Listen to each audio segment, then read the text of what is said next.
that it is part of. It's literally not even, it wouldn't even get a chance to occur without everything else occurring. Yeah. Like the planets had to form, the solar systems had to condense, the universe had to exist before life could even begin to evolve, and then all of life had to, it's like, it's taken billions of years as far as our scientific perspective affords us that view. It's like, I mean, Jesus, it's just, there's no shortage of reasons to have gratitude, that's for sure, but, you know, we can easily get embittered by the tragedy of life that happens to every one of us. And so it just seems like there's always all these different angles to look at everything from, and maybe that's why we need each other, is so we can each see it from that different window. But if you get too inside of yourself, then you can wind up hating all of the world and all of existence. And there's books written by people who think that existence would have just been better if it never even happened. Oh my God, And there's validity to their arguments, because they just, maybe it's a one-sided view, but it's a view we can all relate to because we've all been victims. We can all tell the victim story, like you said. Yeah, but does that work as a philosophy to live by? It doesn't seem like it works that well. Well, no, and what is better? Like, better how? Like, what are they saying? So that there was never any suffering ever? Suffering leads to grace. Like, I understand that mindset because I've been in it in my own individual way. So I can't speak for anyone else who has that mindset. But I get that idea. I've been there. It's like the planet would be better without all of us. If only we were all, the animals would be happy and everyone would be running around and tigers would never eat lambs, or like you can get lost in that story. But like, this is what it is. Yeah. Like, what is better than this? We're in the moment we're in. You can embrace it. You can lament it. You can celebrate it. You can do anything you want with it. But like, how is a blank space or an empty slate? Like, there would still be tragedy. Sharks would still eat seals. Yeah. Like, oh, well, we'll erase that too. If sharks never existed, then that would be great. And then something else would eat something else. Well, the seals eat other things too. Right? Where's the line of tragedy? Yeah. Like, we are here. It's just, what do you do with your existence? Like, why not spend your energy worrying about that? Yeah. And then we could all spend our whole lives talking about all the miseries and tragedies and heartaches of it all.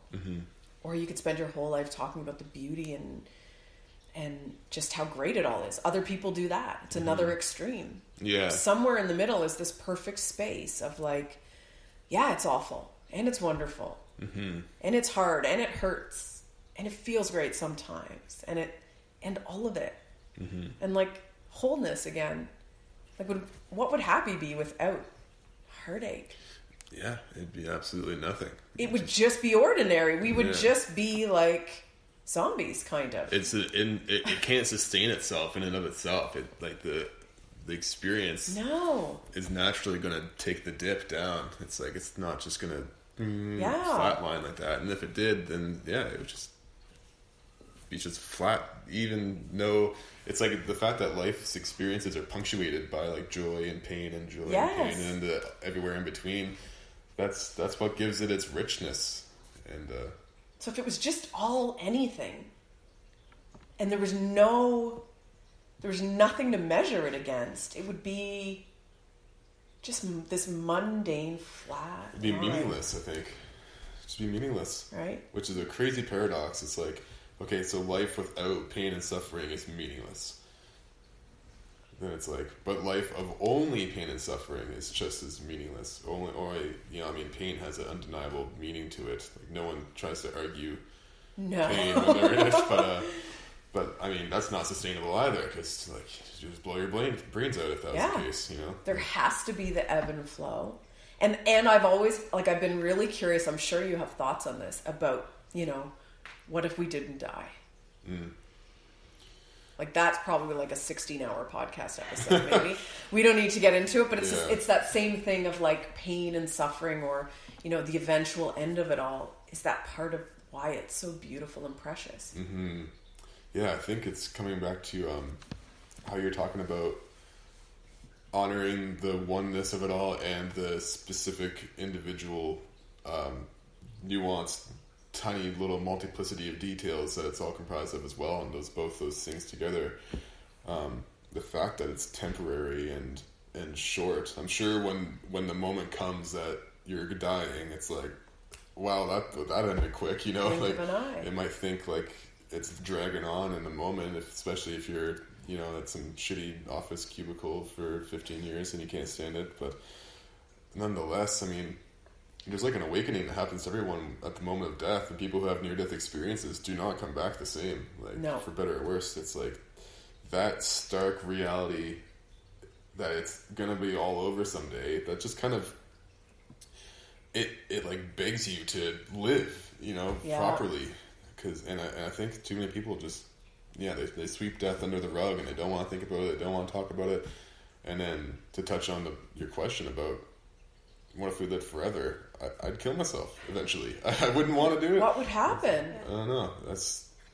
I'm sure some people would be able to see it through for a few hundred years, but I don't know. I think eventually it would just be.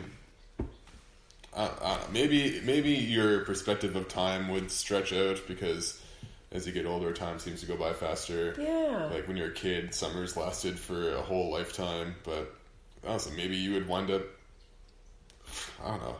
It probably wouldn't even be a human. You'd be something different if you lived long enough. It's just your whole perspective on everything would be so. You'd be like, oh, I've lived from Mesopotamia till now to 1,000 years from now. It's like you wouldn't even.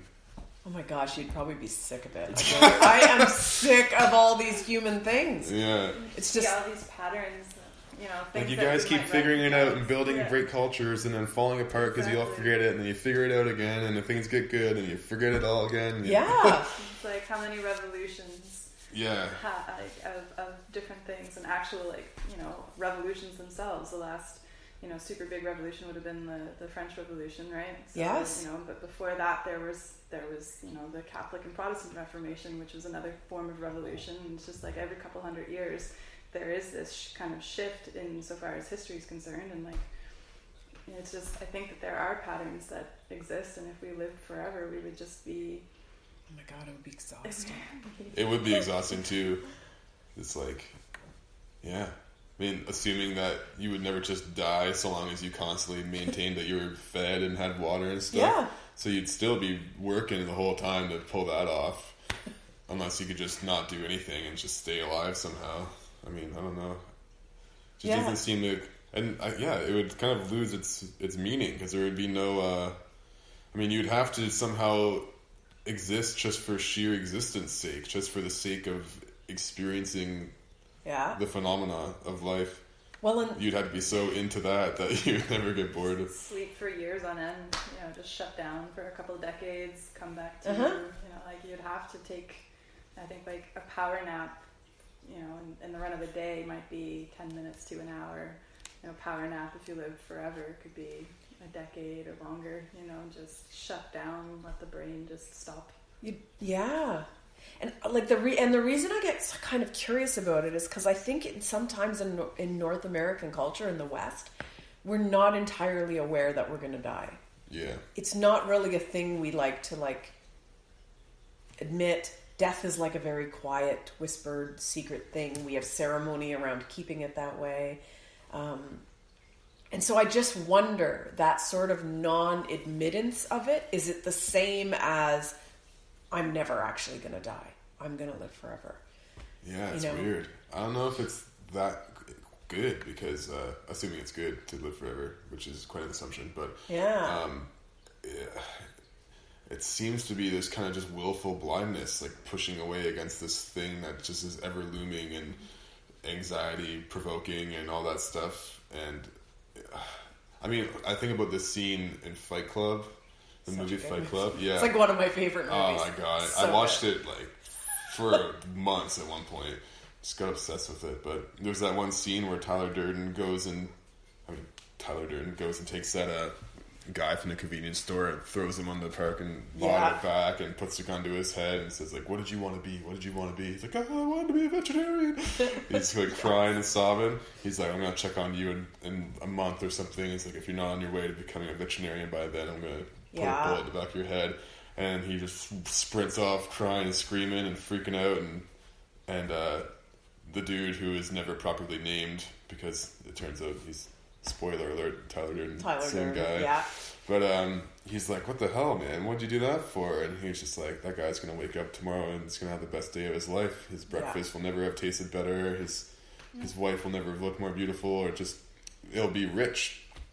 It'll be so much more rich. And I think if people really were willing to fully admit and welcome and get in on the fact that you're going to die, and just, I remember when I was 19 and I started playing around with mushrooms a lot. Eventually it got to a point where the fact that I was going to die, I was obsessing over it for months. I couldn't stop thinking about it. And that phase was crucial. And I wonder how much more people would actually live forthrightly if they really let that fact just sink in, you know? Yeah, I think it's interesting because it really is the only certainty we are handed. Mm-hmm. And yet we don't, which is kind of a gift. To be certain of anything in life is kind of a gift. And there's only one, which is that it's going to end. And yet we can't really grab hold of it. And we're just so attached. Like, and I feel it too, and I work on non-attachment, but like, I love the people in my life.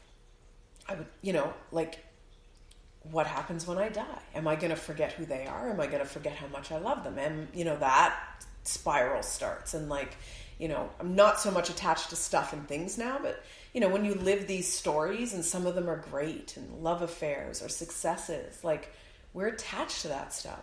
We don't want to be told it's going to end. Mm-hmm. I don't want to be told I'm going to be too old one day to do a handstand or use my body, or that I'm going to be so old someday someone's going to have to feed me or do this stuff. And some of the people I love will be dead, and then I'll die and someone will have lost me. It's like, how am I supposed to be happy in this moment? You're telling me all these things right now. So, I get why we hold on so tightly.